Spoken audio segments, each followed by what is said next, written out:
Bien.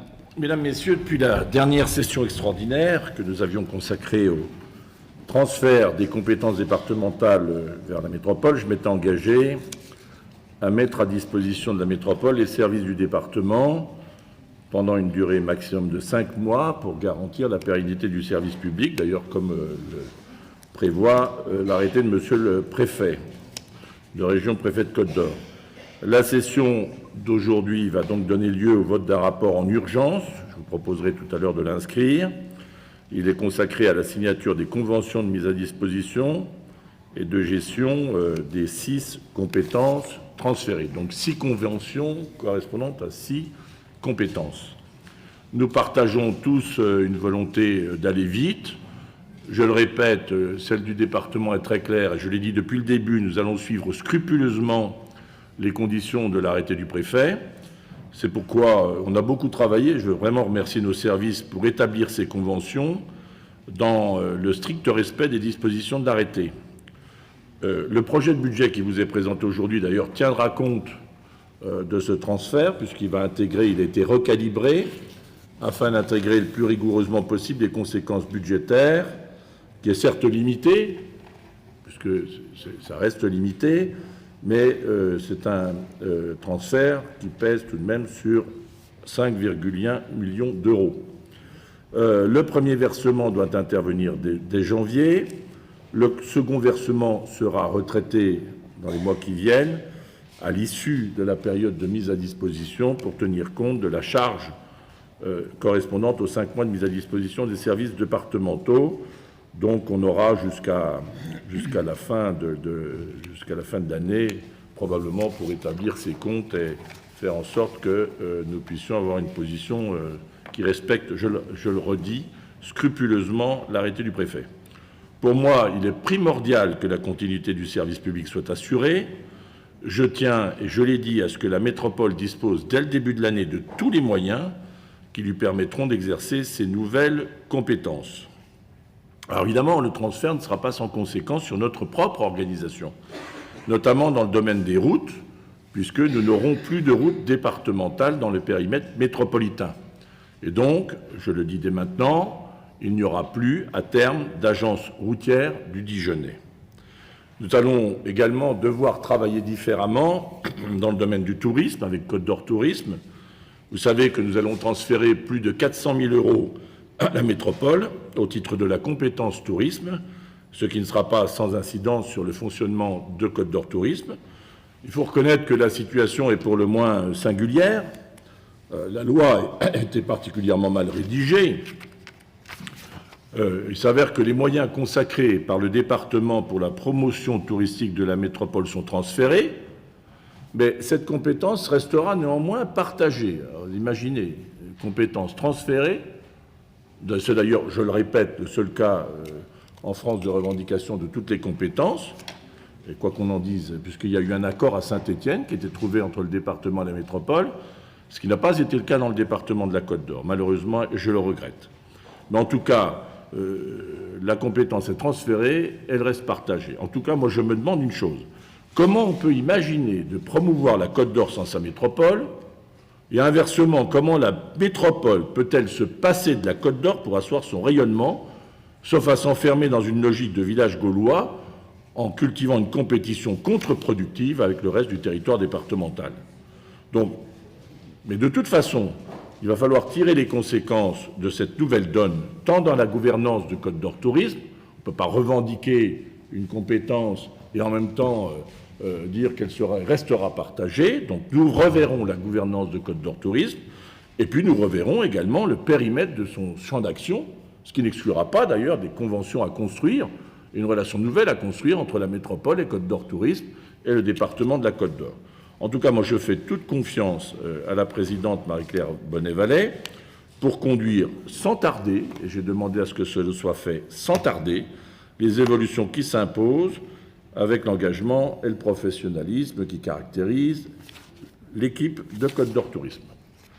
Pour autant, je le redis, nous resterons très présents auprès des habitants de la métropole, comme dans le reste de la Côte d'Or. Tous nos services sociaux resteront présents sur la métropole Et d'ailleurs, nous ouvrirons le 19 décembre un nouvel espace Solidarité Côte d'Or au 5 bis rue de Vosges. L'inauguration donc est prévue, je le dis pour tous ceux qui voudront s'y joindre, à 11 h le 19 décembre. Et je veux redire à tous les Côtes d'Oriens qui vivent dans chacune des 698 communes que tous peuvent compter sur la même action du département dans nos compétences, et notamment sociales. Et je tiens à redire une évidence, les habitants de la Côte d'Or sont tous des Côtes d'Oriens. Il n'y a jamais eu de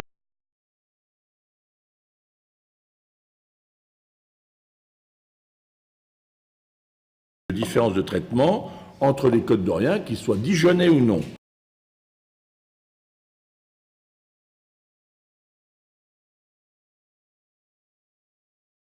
La famille est confiée dans des établissements de protection de l'enfance ou à l'une des familles agréées dans le département. 1470 jeunes. Et enfin, 600 jeunes sont suivis à domicile. Moi, ce que j'observe, et je suis extrêmement préoccupé par cela, c'est la montée des comportements de jeunes qui relèvent de la psychiatrie et qui ne sont pas pris en charge par l'État et notamment par l'ARS. Je le dis très clairement, mes chers collègues, cette situation n'est plus tenable. J'ai d'ailleurs saisi le procureur de la République, car il s'agit de jeunes qui doivent être protégés face aux accès de violence devant lesquels ils sont placés, ils doivent être protégés contre eux-mêmes, mais ils doivent être protégés aussi pour éviter d'intervenir vers d'autres jeunes avec beaucoup de violence. Et puis aussi, ce sont parfois nos agents et nos éducateurs qui ont été concernés par ces accès de violence. Donc bien sûr, on s'est mobilisé, et donc j'aurai une réunion prochaine avec protection judiciaire, avec le parquet, avec l'ARS, avec la Chartreuse, avec tous les services, pour qu'on trouve une solution à ce problème. On ne restera pas dans cette solution. D'ailleurs, le procureur de la République lui-même m'a dit être particulièrement sensible. On en est à un point où parfois il faut aller rechercher les services du parquet de la protection judiciaire pour obtenir des placements qui relèvent de la santé. Donc je le dis, cette situation ne subsistera pas en l'état. Je le demande à l'ARS officiellement. Et donc nous devons tous nous mobiliser pour faire en sorte que les droits soient bien respectés, et puis aussi qu'on protège aussi nos propres éducateurs et nos agents, parce que c'est aussi leur donner l'assurance qu'ils pourront effectuer dans leur mission dans de bonnes conditions, dans des conditions aussi apaisées qu'on le peut.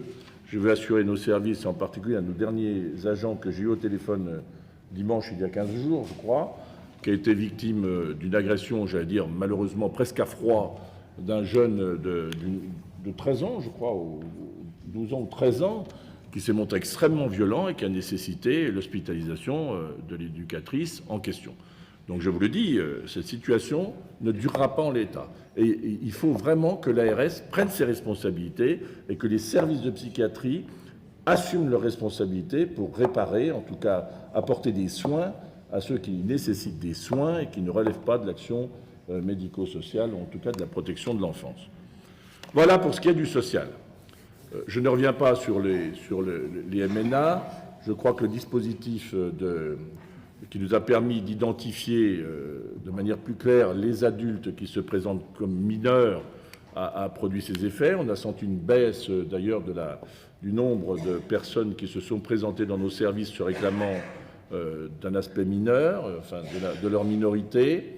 Baisse légère, ça reste néanmoins une charge lourde pour le département que nous assumons. Là aussi, j'ai pris des engagements que j'ai tenus. Nous avons ouvert des places d'accueil d'urgence, notamment pour ces mineurs non accompagnés. J'ai souhaité aussi qu'il n'y en ait plus qui se retrouvent dans des situations de placement à l'hôtel pour des jeunes garçons comme pour des jeunes filles dans l'attente de leur reconnaissance de minorité ou de majorité. En tout cas, je tiens vraiment, là encore, à remercier tous nos services. Nous avons aussi prévu des lieux d'accueil qui sont plus adaptés aussi pour garantir la sécurité, pour garantir de bonnes conditions d'accueil. Donc toutes ces mesures ont été prises. Nous le faisons là aussi avec humanité et responsabilité. C'est-à-dire ceux qui relèvent de la protection de l'enfance sont pris en charge, ceux qui doivent relever des services de l'État sont confiés aux services de l'État, à qui il revient de prendre ses responsabilités puisque l'engagement, leur responsabilité est engagée dès lors qu'ils sont en situation de majorité. Donc, voilà pour ce qui est le social. Deuxième axe de notre budget 2020, c'est la solidarité territoriale. Notre volonté, c'est de maintenir un haut niveau de service public sur 100% de la Côte d'Or pour 100% des Côtes d'Oriens. Donc ça veut dire que nous continuerons de maintenir notre présence territoriale de tous nos services. Je l'ai demandé au service départemental d'incendie et de secours, nous garderons nos centres de secours, nous allons garder nos centres routiers, à l'exception de Dijon et de la métropole, j'en ai expliqué les raisons. Nous maintiendrons tous nos collèges. Là aussi, j'appelle chacun à faire preuve d'esprit de responsabilité pour que la sectorisation des collèges permette bien le maintien et le maintien de nos collèges et évite les fermetures. On est dans des collèges qui sont en situation de fragilité pour certains d'entre eux au plan des effectifs et des collèges qui, parallèlement, dans la périphérie urbaine, notamment, peuvent se retrouver avec un nombre d'élèves important. Donc il faut qu'on organise cette sectorisation. Je redis ma confiance à Catherine Louis qui mène ce travail avec les associations de parents d'élèves, avec les élus et avec les parents d'élèves eux-mêmes.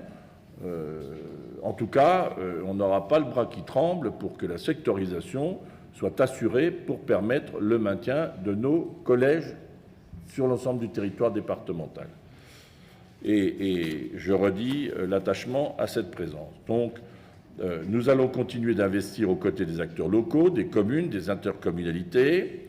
Vous verrez qu'il y a une évolution du guide des aides, d'ailleurs, qui a été adapté, modifié pour répondre aux enjeux et aux défis de nos territoires. Ce guide des aides, c'est notre engagement du Conseil départemental auprès des acteurs locaux, de tous les territoires dans leur diversité. Bon, il a évolué ce guide des aides pour 2 ou 3 raisons. Les 2 premières, c'est d'abord notre volonté d'agir en conformité avec la nouvelle stratégie départementale sur l'eau. Donc évidemment, nous avons adapté le guide des aides dans cette direction. Il sera d'ailleurs et continuera d'être adapté parce que notre stratégie départementale sur l'eau sera appliquée dès l'an prochain. Et puis, il y a aussi les dispositions de l'accord cadre agricole, Monsieur le Président Frot, donc qui doit être prise en compte dans notre guide des aides.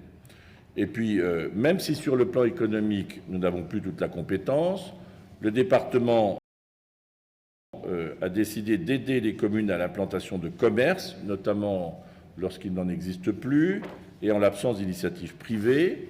Je crois que c'est une chose qui est attendue par nos territoires, donc c'est une nouveauté.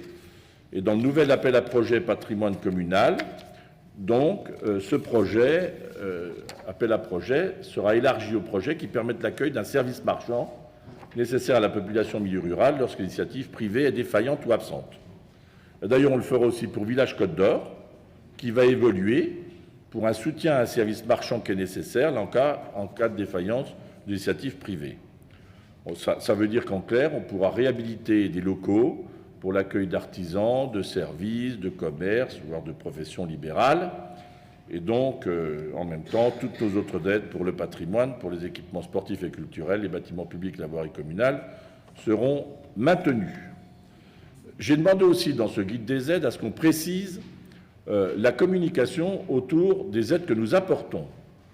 Maintenant, je vois parfois que dans certaines communes, on oublie de mentionner l'aide du département, qui est une aide toujours substantielle et importante dans les territoires. Je le dis et j'annonce officiellement que si le respect des communications de l'aide apportée par le département n'est pas assuré, il n'y aura pas de versement de subventions.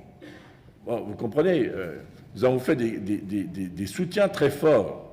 Des soutiens très forts. Je pense notamment avec les CAP 100% Côte d'Or, où notre aide a pu monter jusqu'à 500 000 € par projet. Quand je vois dans les journaux ou dans les bulletins municipaux qu'on parle de l'aide de la région, on commence comme ça, l'aide de l'État, grâce à l'aide de l'État, de la région et du département. Bon, quand l'État met autant que nous, c'est très bien, mais quand la région met 10 000 €, ce n'est pas la même chose que quand nous en mettons 500 000. Donc je demanderai à ce qu'il y ait clairement communication du montant de la subvention allouée par le département au projet. Pourquoi? Ce n'est pas pour parler du département ou de chacun d'entre vous, qui êtes conseillers départementaux. Et ça concerne chaque conseiller départemental, en tout cas qui vote les actions que nous conduisons. mais c'est simplement pour la légitimation de la dépense publique. Il faut que nos compatriotes sachent à quoi sert l'argent du département de la Côte d'Or.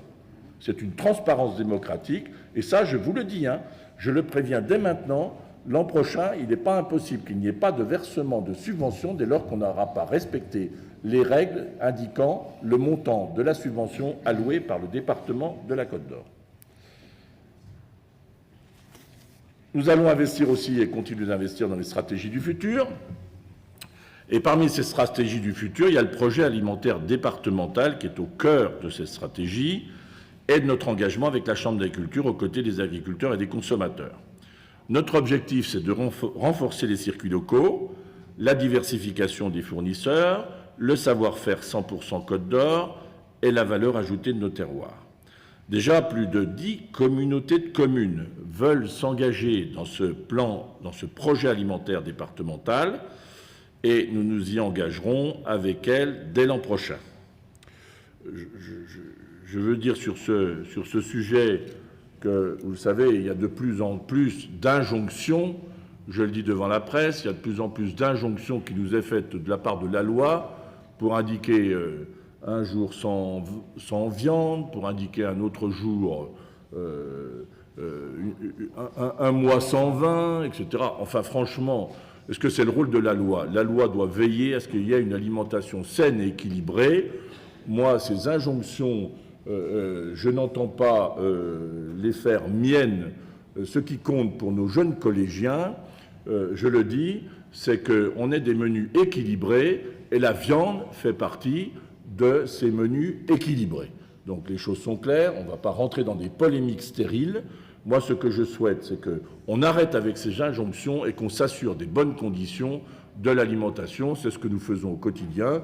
Donc, je demande simplement à nos gestionnaires de collèges et à toutes nos équipes qui sont de grande qualité qu'elles veillent à offrir un choix entre la viande, le poisson, etc. et que surtout nous ayons une alimentation équilibrée. Mais voilà, faut arrêter, je le répète, ces injonctions permanentes et cet agribashing, franchement, qui est insupportable. Insupportable. Comment une société peut-elle accepter de voir sans cesse remise en cause l'action de nos agriculteurs qui nous nourrissent et qui entretiennent nos paysages et qui ont fait des efforts considérables depuis des années. Je crois qu'au contraire, il faut les soutenir. En tout cas, c'est la volonté du département de la Côte d'Or, très ferme, d'être aux côtés de nos agriculteurs, de nos producteurs et de poursuivre les efforts en matière de protection de l'environnement. Et puis nous poursuivrons, deuxième volet des stratégies du futur, notre action dans le déploiement de l'Internet à trop débit. Alors, franchement, j'entends ceux qui, à la région en particulier, nous donnent des leçons en pointant du doigt un pseudo-retard. Bon, d'abord, je me pose une question. Si c'était si facile, pourquoi la région n'a-t-elle pas pris le manche du déploiement du très haut débit? Ça s'est fait dans d'autres régions de France. Bon, on nous a laissé le prendre. Le programme, je le dis, se poursuit avec engagement. Il y aura l'an prochain une accélération grâce à l'appel à manifestation d'engagement local qui nous fait gagner 3 ans et économiser 80 millions d'euros. Gagner 3 ans et économiser 80 millions d'euros. Plus de 40 millions d'euros seront consacrés dans notre budget en 2020. Vous entendez bien le chiffre? 40 millions d'euros seront consacrés au déploiement de la fibre à domicile dans notre budget en 2020 et donc dans ce budget annexe numérique FTTX. Je rappelle que la région nous a promis 12 millions d'euros. Seulement, j'ai appris au cours de la session budgétaire de la semaine dernière que la région ne serait pas assurée de les verser si on ne respectait pas scrupuleusement la convention, c'est-à-dire les conditions du déploiement qui, on le sait, ont été rendues plus difficiles avec notamment la pénurie de fibres. J'assume là aussi la responsabilité qui est la mienne. Je n'ai pas souhaité qu'on acquiert de la fibre de moins bonne qualité et qu'on se retrouve à prendre un risque s'agissant d'un investissement de type industriel. Donc il y a eu un certain retard. Il est lié à toute la France. Nous n'avons pas voulu prendre de risque, je l'assume. En tout cas, le déploiement se poursuivra. Mais je veux redire, d'abord, un grand merci au service de l'État, au Premier ministre. Les engagements qu'il a pris à notre égard ont été tenus. Nous sommes parmi les 10 premiers départements à avoir reçu une notification à hauteur de 47 millions d'euros. Donc l'État a tenu ses engagements, le gouvernement, le Premier ministre. La charge pour le département sera quand même, excusez du peu, à la fin de 67 millions d'euros. 67 millions d'euros. Ça, c'est pour la phase, j'allais dire, de déploiement industriel. Et nous sommes un des rares départements à avoir décidé le déploiement de la fibre à domicile partout, dans les hameaux, partout, dans tous les villages. Mais nous avons un autre défi à relever, c'est de lutter contre l'électronisme. Nous avons mené une étude, je la rendrai publique lors d'une première session, une prochaine session, sur l'électronisme en Côte d'Or. Il y a 40% des habitants qui déclarent ne pas être à l'aise dans la maîtrise de l'outil informatique, alors que tout l'accès aux services maintenant est dématérialisé, en tout cas va l'être. Et puis cela concerne aussi bien les villes et la campagne.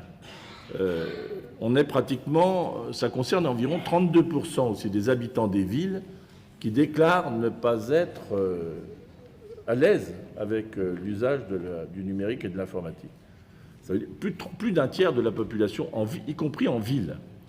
Donc j'ai évoqué cette question avec le défenseur des droits, M. Toubon, à Montbard, mercredi dernier, en présence du président du tribunal de grande instance et du procureur qui anime le comité départemental d'accès en droit. Donc nous serons très engagés sur cette lutte contre l'électronisme et je rencontrerai à nouveau les présidents de communautés de communes pour évoquer avec eux les actions du quotidien que nous pourrons conduire. Des expérimentations ont déjà été engagées dans de très nombreux endroits, je pense notamment à Issurti, mais pas que, et donc on continuera d'être aux côtés des habitants de Côte d'Or pour leur permettre l'accès au droit au singulier et au droit au pluriel. L'accès au droit au singulier étant une des garanties des libertés individuelles. Un mot sur les routes. Nous allons mener cette année un effort sans précédent sur nos routes, sur les déplacements, parce que nous pensons aux Côte-d'Oriens qui n'ont pas d'autre choix que de prendre la voiture. On pense aussi à l'activité économique des entreprises de travaux publics qui s'attendent à une baisse de leur carnet de commandes liée aux élections. Et donc, les routes, en 2020, ce sera un budget de 34 millions d'euros pour le département, dont 26 millions d'euros sur les chaussées. C'est un effort tout à fait exceptionnel. Je veux vous annoncer aussi que je reviendrai à 90 km/h sur les itinéraires les plus sûrs dès que la loi s'appliquera, donc je l'espère l'an prochain. Nos services sont en contact avec ceux de l'État à ce sujet. Au total, donc l'investissement, et c'est historique, du département de la Côte d'Or portera sur 100 millions d'euros en 2020, ce qui est tout à fait historique.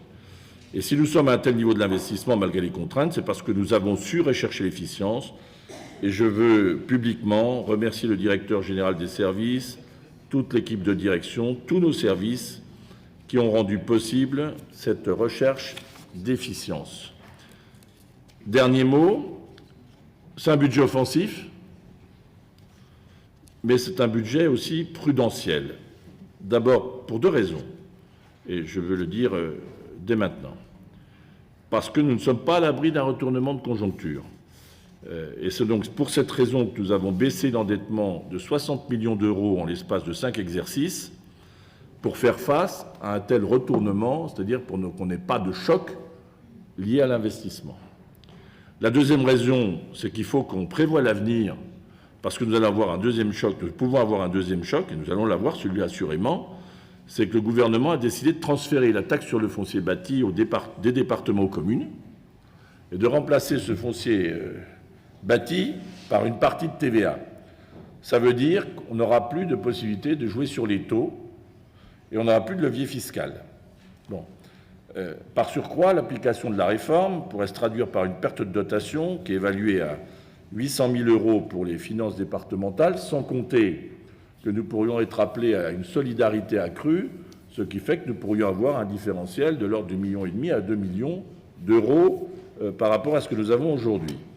C'est donc la dernière fois que notre Assemblée, comme dans tous les départements de France, votera son taux d'imposition de la taxe foncière sur les propriétés bâties. Donc, en cette période où la question du pouvoir d'achat est sur toutes les lèvres et dans tous les portefeuilles, je vous proposerai de reconduire le même taux de fiscalité. Je le répète pour l'opposition, Ça fait 7 ans que nous n'avons pas augmenté les impôts. 7 ans. 7 ans, Madame Popard. Dernier mot, on veut faire de la Côte d'Or un acteur des Jeux olympiques et paralympiques de 2024. Je remercie Catherine Huy de son engagement. Un rapport vous sera présenté pour concrétiser les engagements annoncés, que j'avais annoncés en présence du nageur et médaillé olympique Amaury Levaux, qui a accepté d'être notre porte-drapeau olympique. On a obtenu le label Terre de Jeux 2024. Il faut maintenant impliquer tous les Côtes-d'Oriens et faire de nos territoires l'un des terrains de jeu des Jeux olympiques et paralympiques de 2024. J'organiserai prochainement une rencontre de tous les acteurs sportifs de la Côte d'Or afin de l'organiser au mieux. Nous avons avec nos sites, nos équipements, tous les atouts pour être à la hauteur de cette ambition. Pour terminer, je salue le nouveau président de l'Agence technique ingénierie Côte d'Or, le département, puisque tel est son nom, notre collègue Dominique Girard, dont vous savez que nous avons créé l'agence technique qui permettra, dans le prolongement de la mission conseil-assistance, d'assurer la maîtrise d'ouvrage, la maîtrise d'œuvre en délégation.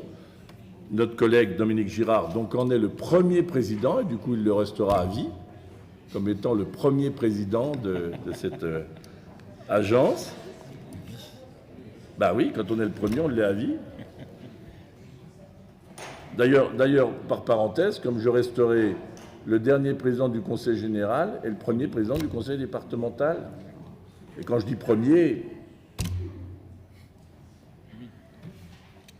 enfin,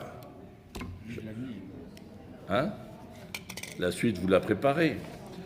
Ingénierie Côte d'Or, c'est donc un nouvel outil. Je me réjouis, je le dis devant Ludovic Rochette, la participation nombreuse des maires, ce qui montre que ça les intéresse.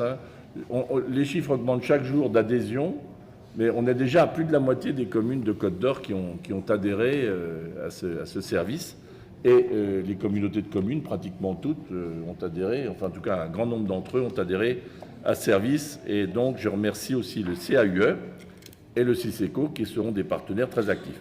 Voilà, c'est un budget au service des Côtes-d'Oriens, de tous les Côtes-d'Oriens, je le répète, et c'est ce que je vous propose de débattre, d'en débattre aujourd'hui, et je vous en remercie.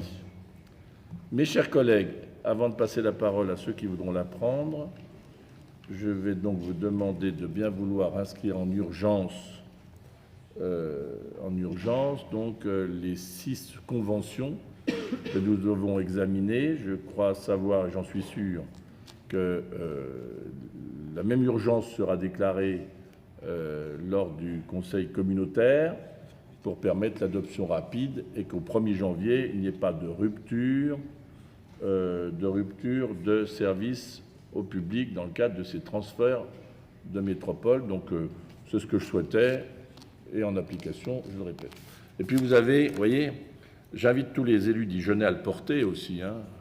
Vous avez aussi la fierté d'être dans un département qui est 100% Côte d'Or. Donc, moi, je vous invite tous à mettre ce petit badge 100% Côte d'Or, parce que nous sommes fiers d'être Côte-d'Oriens. Voilà, je me le mets moi aussi. Et j'espère que tout le monde le portera avec enthousiasme. Monsieur Robinat, fier d'être Côte-d'Orien. Madame Popard, j'espère que vous êtes fière d'être Côte-d'Orienne. Madame la première, vous êtes fière d'être Côte-d'Orienne?